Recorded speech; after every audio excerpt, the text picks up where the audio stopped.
now the water. Okay, the water consumption, that was also something really interesting. How much water is something that we don't really always consider in North America because we're so abundant in water, but I think it's an important metric for us to really gauge. For example, places in Europe, it's much more expensive. The water cost there, so people are really mindful of it because over there it's much more scarce. It's a scarcity, right? So the cost reflects that per person. But over here, not so much. So, it's an interesting number to think about.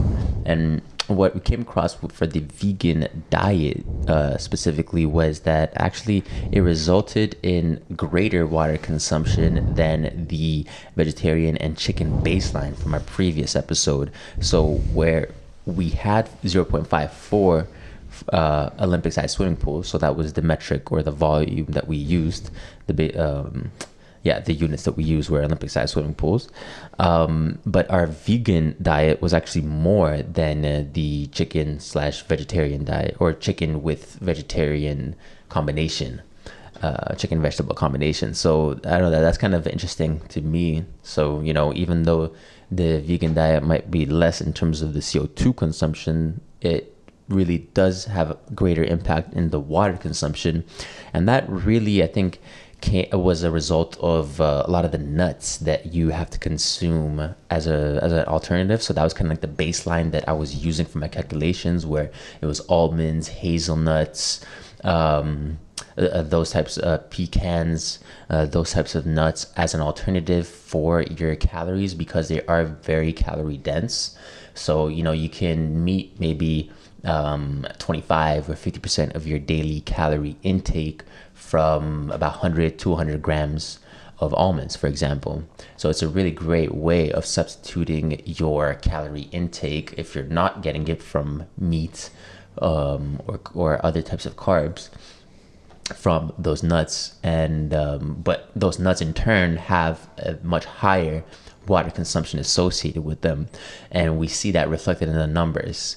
So, sometimes when you hear people talk about the vegan diets and how, they're better for the environment, well, I don't know, I guess this really goes to show that it depends on which metric we're looking at. If it's in terms of CO2 consumption, okay, maybe, but in terms of water consumption, I don't know, the jury's still out on that one from what I see anyways. Yeah, but your diet is based on, what was it, 50% of your calorie needs per day were met by nut consumption? Yeah, 50%. Yeah. And 25 from different types of nuts. Yes. Okay. So, and we did a breakdown on this, and what that equates to is about one of those plastic jugs of nuts you can get from Costco, which are about 1.1 kilograms, going through one of those. About the size of my head. The size of your head. That big old head. Yeah. Listen to this, you can't see my head. I have a decent big head. There's a volume reference for one of Tree's heads here per week for entire year. A head of trees. Head of trees. But so one of those jugs per week for an entire year, actually over that, 1.25 of those. So that's that's a lot, decent amount for sure.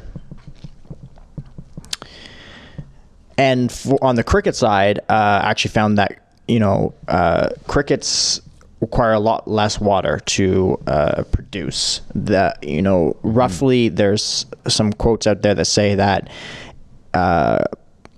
crickets require about 2,000 times less than beef when it comes to water, and about 50% less than chicken. With all that taken into consideration, when you substitute crickets for chicken in our baseline diet, our water consumption in terms of Olympic size swimming pools reduces to about 0.4. That's compared to 0.5, 0.6, which we had for the baseline. So a little bit less.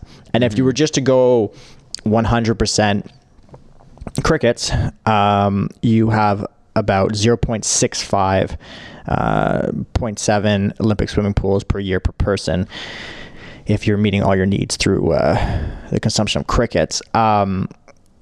Again, as I said earlier, the research is scarce on this. And I also had another number, which is significantly less. We're talking only about 8 meters cubed per year per person, which is like 0.003 Olympic swimming pools. Mm-hmm. But this, again, that number came from the, website that was advertising its cricket energy bars. So I'm a little bit skeptical of that number, but could be some screwy numbers. Could be some screwy numbers for sure. But generally, even just looking at, a lot of these hobby websites or these blog posts and Reddit feeds that talk about, they're set up by people who raised crickets. It seems that generally water needs of crickets are pretty minimal. Interesting. So yeah, we do see some variation in terms of the water consumption associated with these various diets, but it's similar to the CO2 where they're more or less within the same ballpark.